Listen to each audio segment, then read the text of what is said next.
I was reviewing an incident that I had back in 2014, where I had something called by aviators a bird strike.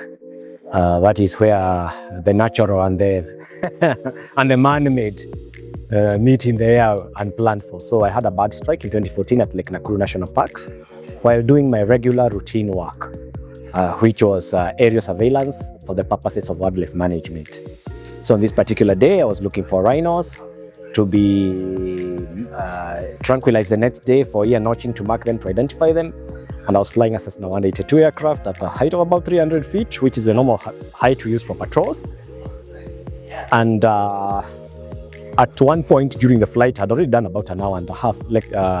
At one point during the flight, I had what we call a burst strike. Now, this was about 3 to 4 p.m. in the afternoon on a generally hot day. So it was a bit bumpy, and Lake Nakuru being a haven of birds, as much as we manage this park using aircraft, we do that because some of these risks are well managed. But as I was saying in the presentation there, when we do something over and over, it is very easy for us to normalize things that are not correct or things that are procedurally should not be the case. But in this regard, we normally do our patrols with the pilot and an observer in the aircraft. But over time, having done many times this similar work, as a pilot, you tend to get drawn away from your key task in the aircraft as a pilot to do more of the observing. And this is a natural human behavior. You know, when you realize that you have learned a task and your counterpart is facing some challenges with it, it is a tendency to slightly keep creeping to their area. This can be done safely, but however, the key role should not be lost. So what I was trying to encourage the team here also is some of these things we do that are essentially deviations from the ideal. They impose and introduce risks, which may not bite you today, may not bite you tomorrow, but eventually they can lead to an incident. So after I had the bird strike, I had to manage the aircraft.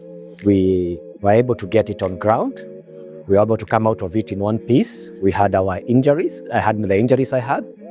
My colleague did not have, but it was a messy thing. But I talk about this to encourage people to speak about these incidences that we've experienced, because I have seen in my time as a head of safety that we could do all the formal things that are done in safety. We could do the reports, we could do all kinds of diagrams, we can do data and statistics, which is all good.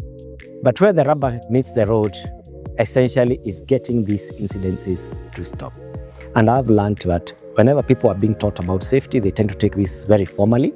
But when we talk about real incidences and our lessons in informal sessions and talk about our experiences, it tends to stick in people more. It tends to influence their decision-making better.